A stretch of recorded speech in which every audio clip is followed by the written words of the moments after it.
All right, so before I jump back into Illustrator and export this, I have one more thing that I want every single one of you to learn.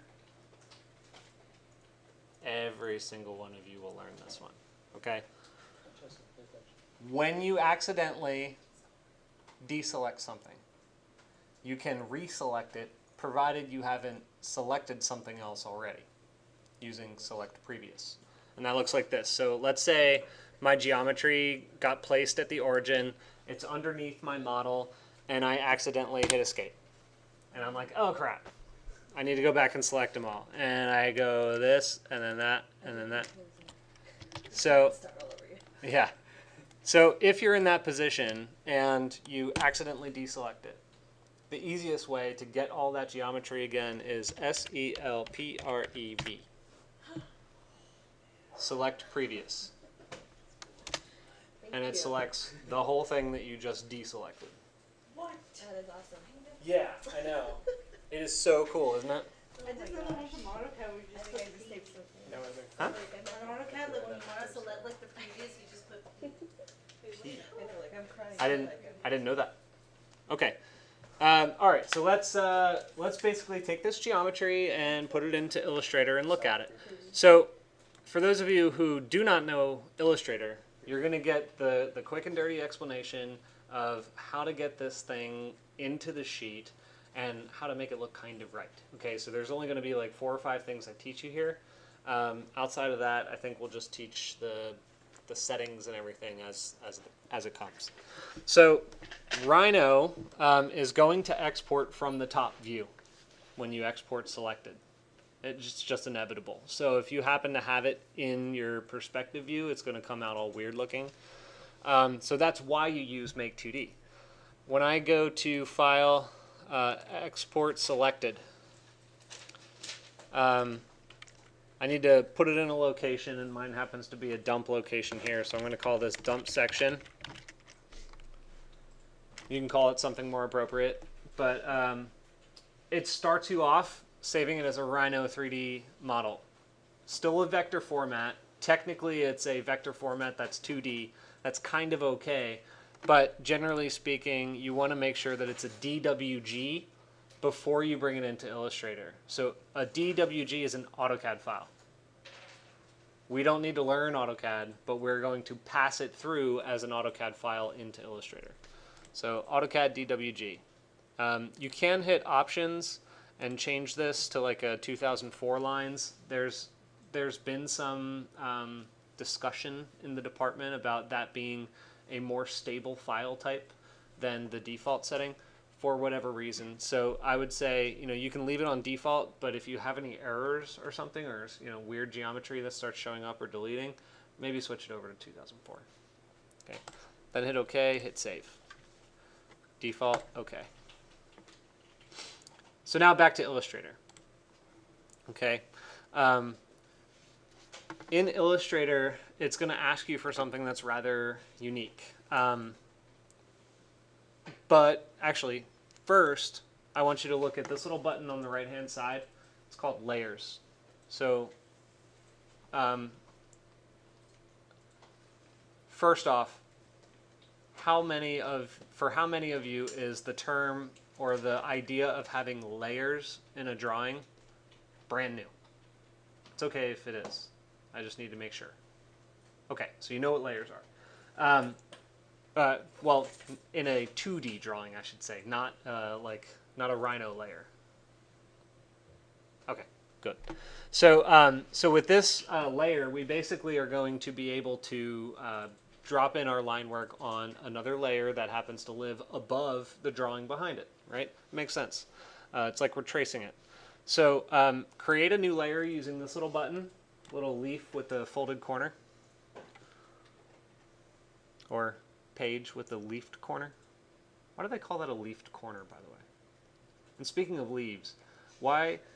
This was the thing that I was wondering my entire way, for 2 hours on my way up to class today. Why does autumn and fall, why is that the only season that has 2 names? So if any of you can figure that out, you get extra credit. Fake extra credit. Don't get excited, Yvonne. It's extra credit worth 1 imaginary extra credit point. Why'd you have to respond to it? Okay. So anyway, we now have a new. Autumn and fall was harvest, while the modern days of winter and summer have been around 1,000 years. Days of fall. Tell you what, write it in a 1-page essay. How about that? All right. I will. So we have a new layer. Okay, this layer is where we're going to put it. Make sure that you have that layer and you have it selected when you drop in your geometry. So I'm going to say File and Place. So there's no like import or insert. It's called Place. So placing the dump section.dwg, and I don't know why it has that funny little icon for DWGs around here, but it does. It's not the typical AutoCAD. AutoCAD isn't set to the default to open it. That's weird. Yeah, it's weird. Okay, so place it. And you know, there are a few functions here. Sometimes eventually you're going to learn how to use like scaling with your DWG file versus how it shows up on the sheet. But we're just going to scale it to fit artboard because our perspective, and you guys should know that any perspective cannot be to scale. You can't have a scaled perspective drawing because it's always going to be skewed. Okay, so scale to fit artboard will serve our purposes just fine. So this is it. It looks kind of small.